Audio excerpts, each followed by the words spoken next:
अस्सलाम वालेकुम स्टूडेंट्स, कैसे हैं आप सब।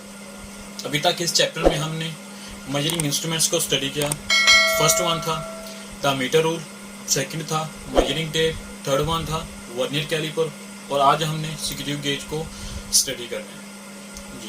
तो स्क्रू गेज को हम किस लिए स्टडी करते हैं? स्क्रू गेज की मदद से हम स्मॉल लेंथ को कैलकुलेट कर सकते हैं, डायामीटर ऑफ वायर को हम मेजर कर सकते हैं, थिकनेस ऑफ मेटल शीट को हम कैलकुलेट कर सकते होते हैं और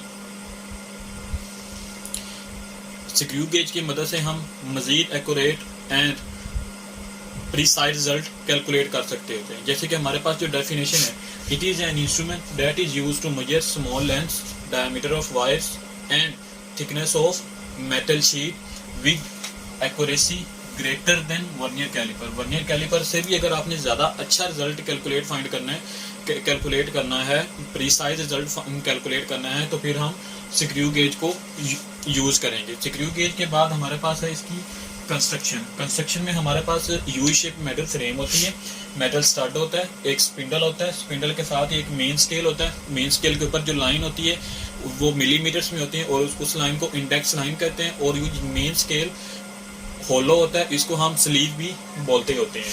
तो हमारे पास इसके साथ ही एक मेन स्केल होता है। मेन स्केल के ऊपर टोटल 100 नंबर ऑफ डिविजन होती हैं। तो उसके साथ थिम्बल होता है, थिम्बल के साथ एक रेड शीट होता है। जैसे कि अभी आपके पास पिक्चर में शो हो रहा है कि जो सबसे नीचे वाला पोर्शन है उसको हम यू शेप मेटल फ्रेम कहते हैं और उसके एक कॉर्नर पे हमारे पास मेटल स्टड है, ठीक है, और दूसरे कॉर्नर पे स्पिंडल है जी। तो स्पिंडल मूवेबल स्पिंडल होता है और वो किसकी मदद से मूव होता है? वो रेड शीट की मदद से मूव होता है। और अगर आप देखें, स्पिंडल के साथ एक मेन स्केल आपके पास शो हो रहा है, इसके ऊपर नंबरिंग लिखी हुई है और उस नंबरिंग को हम इंडेक्स लाइन बोलते होते हैं जी। इसको हम स्लीव भी बोलते होते हैं क्योंकि ये अंदर से होलो होता है।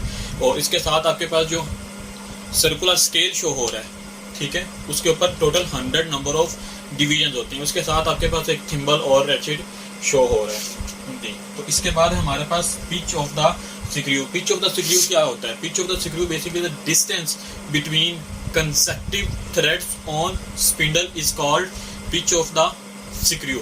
मींस के स्पिंडल के ऊपर जो रीडिंग होती है उनके आपस में दो थ्रेड्स के डिस्टेंस को पिच ऑफ द स्क्रू कहते हैं और वो 1 मिलीमीटर होती है।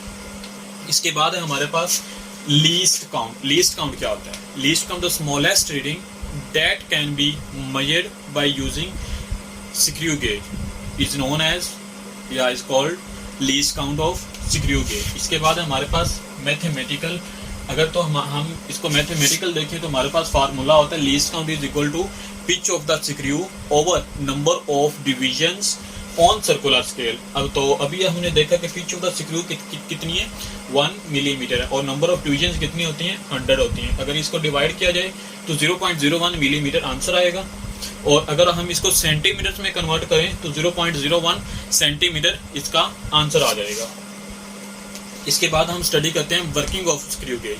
ये काम किस तरह से करता है? इसमें बेसिकली फर्स्ट ऑफ ऑल तो हम एरर को रिमूव करते होते हैं। एरर को किस तरह से रिमूव करते होते हैं?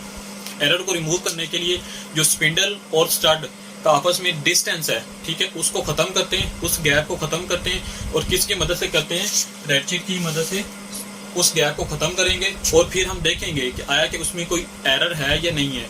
वो एरर चेक करने के लिए हम क्या करेंगे? फर्स्ट ऑफ ऑल तो हमने सर्कुलर स्केल के जीरो और इंडेक्स लाइन के जीरो को आपस में चेक करना है कि कोइंसाइड कर रहे हैं या नहीं कर रहे।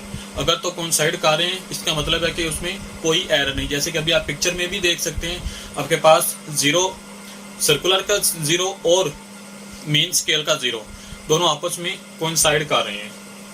तो इसकी डेफिनेशन क्या होगी? If zero of circular scale coincide with the zero of index line then there will be no zero error.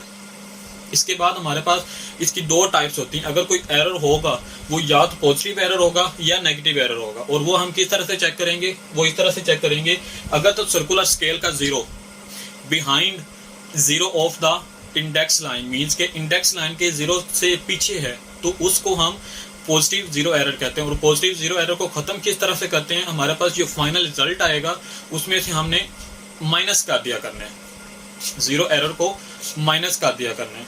इसके बाद हमारे पास एरर है negative zero error. Negative zero error में अगर तो हमारे पास zero of the circular scale cross कर जाता है, आगे गुजर जाता है इंडेक्स लाइन से, तो फिर हम उसको नेगेटिव जीरो एरर कहते हैं। और नेगेटिव जीरो एरर के केस में हमने इसको किस तरह से रिमूव करना है, उसमें हमने बेसिकली जब हमारे पास जो फाइनल रिजल्ट आएगा उस फाइनल रिजल्ट में से उसको हमने एरर को ऐड कर दिया करना है, तो हमारे पास ये नेगेटिव जीरो एरर भी खत्म हो जाएगा। तो ये था हमारा टॉपिक स्क्रू गेज का। कोई क्वेश्चन हो तो आप कमेंट बॉक्स में पूछ सकते हैं। अगर आपको ये वीडियो अच्छी लगी हो तो सब्सक्राइब के बटन पे क्लिक करना मत भूलिएगा।